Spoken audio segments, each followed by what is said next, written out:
Magandang araw sa mga kaalaga. Muli ako nga po pala si Franz. Welcome to my channel, Chok Sabi. In today's vlog mga kaalaga ay maglilinis lang tayo ng ating munti nating backyard, no? Dahil napakakalat ito, so papakita ko sa inyo. Ayan mga kaalaga, tingnan nyo. So nandito yung aquarium setup natin for grooming. Yan, napakakalat dito. So yung ref tub natin, wala na yung filter, tapos kawawa yung mga isda natin dyan. Dito yung napakakalat na area mga kalaga. Pati yung gapi setup natin, binaglagyan na ng mga sapatos. Ayan o, saka mga chelas. Then napakakalat talaga as in. Pero ang unahin ko mga kalaga is dito na part. Then yun, ang gapi setup natin, ililipat natin dito. So babaguhin ko itong pintuan natin. Yan. So dun ko na ililipat. Then close na ito dito mga kalaga. Ayan. So dito na yung daanan natin. Then meron na akong RDSS mga kalaga, no?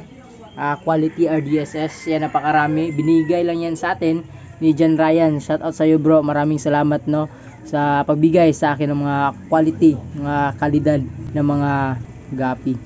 And then binigay din sa atin na flower horn. Ewan ko lang kung ano to na flower horn. Groom. Palakihin kasi maganda daw yan. Hindi kasi ako marunong tumingin about flower horn. Dito muna tayo.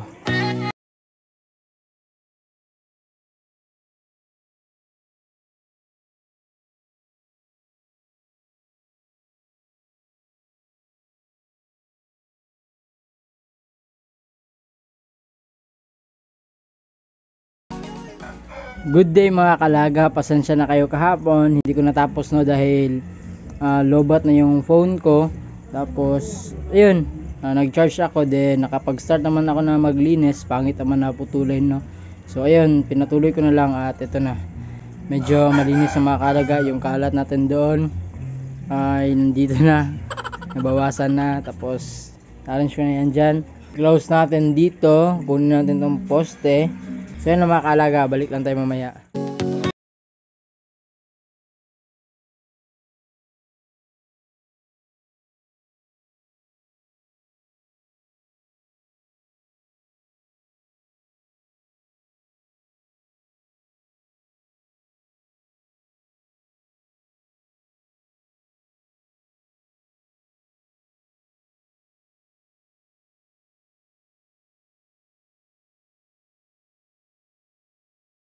Ayan mga kaalaga, tapos ko na nalagyan ng fence. Yan, ito na yung time na ilipat natin to.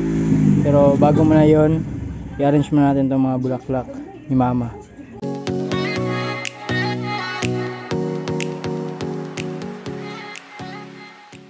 Ayan na mga kaalaga, na-arrange ko na dito. So maayos na yung mga bulaklak ni mama. Ipapakita nga ko nga pala sa inyo yung mga platinum red dragon ko na mga gapi. Ito yung una kong ipapakita sa inyo mga kalaga ng mga male natin ng mga red dragon, yung platinum. Yan, minsan nalilito ako kasi may pattern kasi siya, yan, no? Parang RDSS or yung red dragon na snake skin. Yan, no, ang lalaki mga kalaga. So papakita ko sa inyo muna mga female mga kalaga. Ito mga kalaga, tingnan nyo, napakalaki ng isa, no? Na curve na yung body niya dahil sa katandaan na din siguro. So ito yung mga breeding materials natin. So ito yung pinaka the best para sa akin. Yan, tingnan nyo naman, oh, ang gaganda.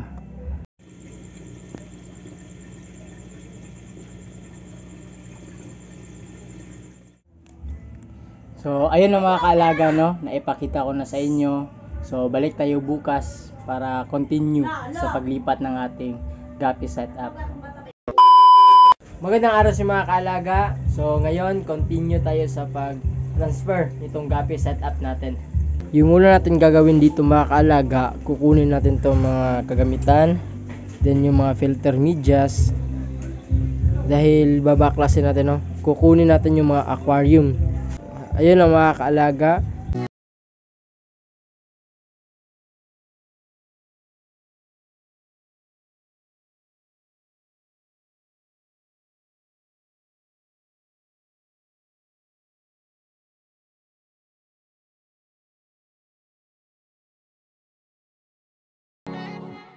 Ayan ang mga kaalaga, nakuha natin lahat ng aquarium.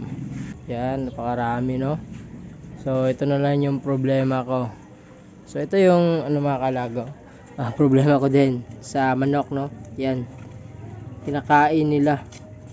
So ang next natin na gagawin, kunin lang natin ito nandito, then lagay natin.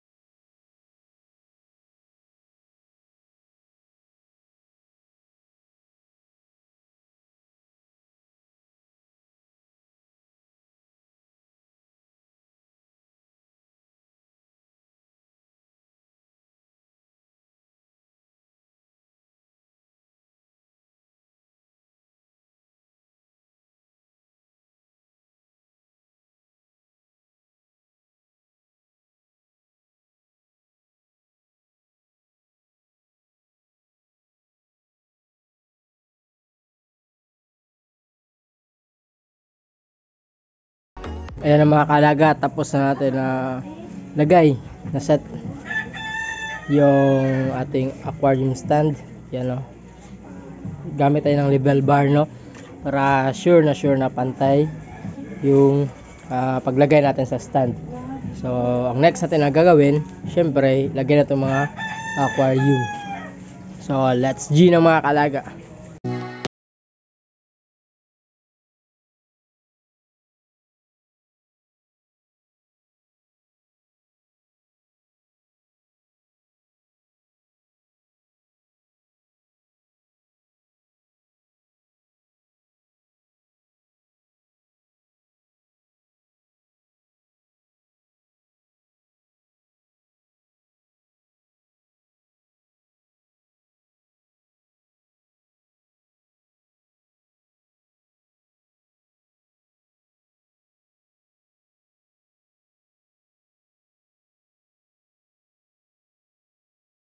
Ilipat muna natin tong tarpaulin mga kaalaga dito, so magkatabi na sila para dito na yung mag intro tayo sa mga vlog natin.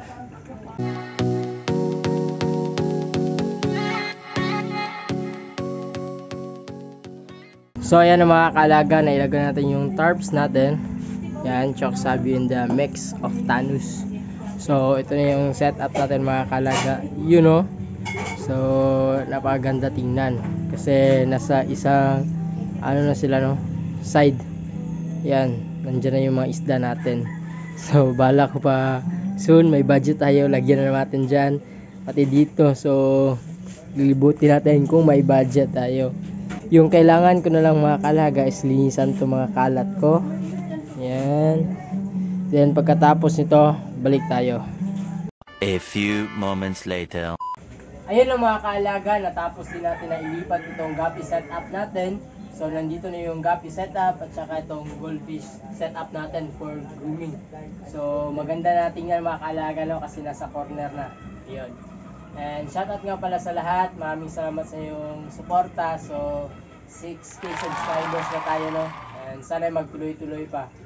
So ayun mga kaalaga, kita-kits sa next vlog.